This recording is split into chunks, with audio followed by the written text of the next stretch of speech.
Next is Wiles. Will is an author.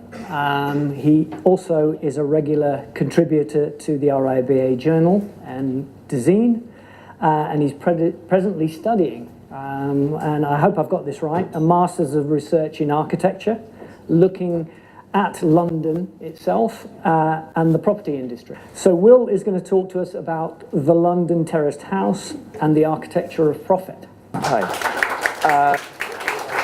Yeah, this is going to recap a bit of what I've been researching for my Masters of Research, which is ultimately with a view of a non-fiction book about London's property boom, what we're building, and more importantly, what we think about it, the way it gets presented in sales material and the press. And it's kind of asking what happened to the urban renaissance. And my focus here is mostly residential, but it is going to have some bearing on industrial style spaces like the one we're in at the moment.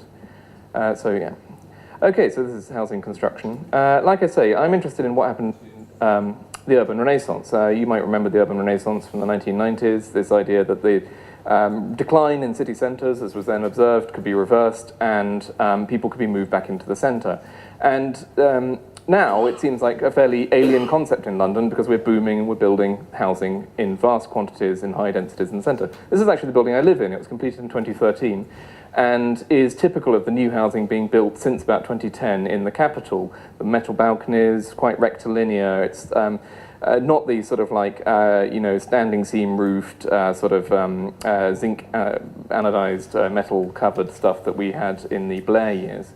And this is more of it. It's very consistently brick-clad, quite rectilinear, quite sober, quite austere in its kind of like lines, but also quite handsome compared to some of the stuff that we've had in the sort of period to 2010. Now, this is all marketing material, and it makes heavy reference to the debt owed by this type of housing to traditional terraced houses. And these are towers, incidentally, by AHMM and Panther Hudsmith in the Elephant Park lease development, replacing the Haygate in Elephant and Castle. A lot of this stuff comes from the London Design Guide, the London Housing Design Guide, put out in 2009, which really changed the way that housing looks in the capital, and is probably the best thing Boris Johnson did as mayor, in my opinion.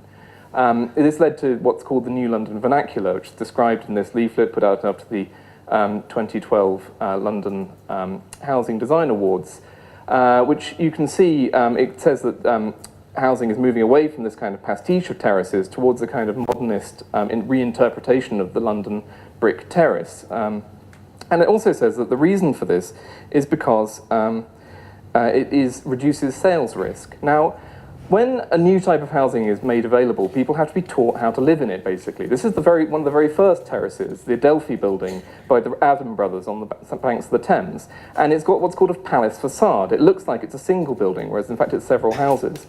And that's attempting to reassure and make people feel good about living in it, because it feels like it's a neoclassical palace.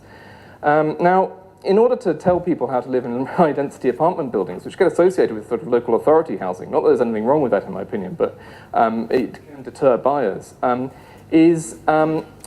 lead to this sort of Americanism, basically. It leads, this is again marketing material, it leads to things being given very American names. It leads to things being pointed to Manhattan as an inspiration and so on. This is for City Island in East London, a Ballamore development. And pointing to another market where high-density housing is very well established and associated with relatively well-to-do people. This particular development might be recognizable. It's a New York brownstone of the kind that now many of these marketing guides say they're modeling their housing on, and it's 5757 New Hampshire Avenue, which is most famous as the setting of Seinfeld. And it's this kind of cultural referent which is the really important thing. It tells people that it's okay to live in this kind of housing, basically. That sounds amazingly basic.